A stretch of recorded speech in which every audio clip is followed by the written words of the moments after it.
الحمدللہ وکفا وسلام علی عبادہ الذین اصطفیٰ اما بعد۔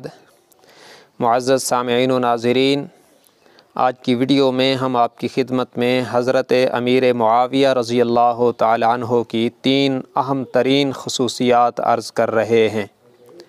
سامعین محترم، حضرت امیر معاویہ رضی اللہ تعالی عنہ وہ عظیم انسان ہیں جنہوں نے انتہائی آغاز جوانی میں اسلام قبول کیا۔ انہیں پہلا اعزاز یہ عطا ہوا کہ جوانی کی بالکل ابتدا میں تقریباً 18 سال کی عمر میں انہیں اللہ نے شرف صحابیت عطا کیا۔ کلمہ طیبہ پڑھ کر حضور صلی اللہ علیہ وسلم کے حلقہ احباب میں داخل ہوئے اور صحابیت کا وہ عظیم اعزاز انہیں عطا ہوا جو اس امت میں سب سے بڑا اعزاز ہے، اور پھر زندگی میں تقریباً 60 سال تک اسی منصب صحابیت پر وہ فائز رہے، اور پھر سن 60 ہجری میں 22 رجب کو شرف صحابیت پر ہی ان کی وفات ہوئی ہے۔ یہ ان کے لیے بہت بڑا اعزاز ہے، اور اسی اعزاز حاصل کرنے والوں کو اللہ نے جا بجا جنت کے وعدے فرمائے ہیں۔ کلن وعد اللہ الحسنہ فرمایا، اور کہیں اولئک هم الراشدون، اور کہیں اولئک هم المفلحون، اور کہیں اولئک هم المؤمنون حقا جیسے عظیم خطابات سے یاد فرمایا۔ تو شرف صحابیت ان کا عظیم اعزاز ہے۔ دوسری اہم ترین خصوصیت ان کی یہ ہے کہ شرف صحابیت کے ساتھ ساتھ انہیں حضرت محمد صلی اللہ علیہ وسلم کے ساتھ قرابت کی سعادت بھی حاصل ہے۔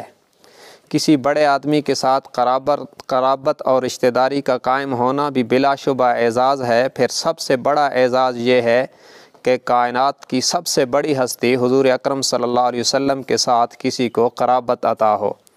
حضرت امیر معاویہ رضی اللہ تعالیٰ عنہ کو حضور صلی اللہ علیہ وسلم کے ساتھ کئی طرح کی رشتہ داریاں تھیں۔ ایک آبائی رشتہ داری یہ تھی کہ حضور اکرم صلی اللہ علیہ وسلم کے آباء و اجداد میں نسب کی ترتیب یہ ہے: محمد صلی اللہ علیہ وسلم ابن عبداللہ ابن عبد المطلب ابن ہاشم ابن عبد مناف۔ یہ جو عبد مناف ہے، اسے اللہ نے 2 بیٹے عطا فرمائے، ایک کا نام ہاشم اور ایک کا نام عبد الشمس تھا۔ ہاشم کی اولاد میں آ کر حضرت محمد صلی اللہ علیہ وسلم پیدا ہوئے، اور عبد الشمس کی اولاد میں ابو سفیان اور حضرت معاویہ رضی اللہ تعالی عنہما پیدا ہوئے۔ یہ حضرت معاویہ کی حضور کے ساتھ آبائی رشتہ داری ہے۔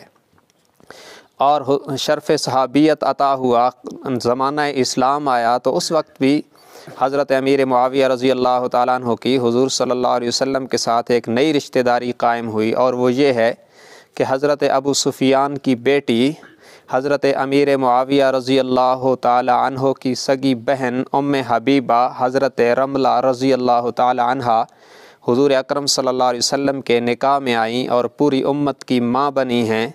یہ حضرت معاویہ کی بہن ہیں، تو اس رشتے سے حضرت معاویہ رضی اللہ تعالی عنہ حضور کے سالے لگتے ہیں، اور حضور اکرم صلی اللہ علیہ وسلم حضرت امیر معاویہ کے بھائی بہنوئی ہیں۔ اور آج کی دستور کے مطابق، آج کی اصطلاحات کے مطابق سالے کو برادر ان لا کہا جاتا ہے، یعنی دستوری بھائی، قانونی بھائی۔ تو گویا حضرت معاویہ رضی اللہ تعالیٰ عنہ حضور اکرم صلی اللہ علیہ وسلم کے قانونی اور دستوری بھائی ہیں۔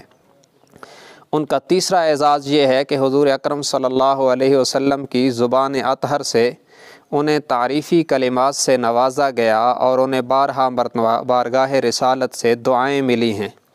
کسی بڑی شخصیت کی زبان سے دعائیں مل جانا بے شک بہت بڑی سعادت ہے، پھر اس شخص کی سعادتوں کا کیا کہنا جنہیں کائنات کے امام اور نبیوں کے امام حضرت محمد صلی اللہ علیہ وسلم کی زبان اطہر سے دعائیں ملیں۔ کبھی یوں ہوا کہ رمضان المبارک اور سحری کا وقت ہے، اور حضور اکرم صلی اللہ علیہ وسلم کا مبارک دامن پھیلا ہوا ہے، اور آپ فرما رہے ہیں اللہم اجعلہ ہادیا مہدیا واہد بہ، کہ اللہ معاویہ کو ہادی اور مہدی بنا اور اس کے قدموں سے ہدایت کے چشمے جاری فرما دے۔ اور کبھی یوں تعریف فرمائی کہ فرمایا یبعث اللہ معاویۃ یوم القیامہ وعلیہ رداء من نور الایمان، کہ اللہ قیامت کے دن معاویہ کو اس حال میں اٹھائے گا کہ اس پر نور ایمان کی چادر ہوگی۔ اللہ تبارک و تعالی اس عظیم انسان کے قدموں میں ہم گناہگاروں کو بھی جگہ نصیب فرمائے۔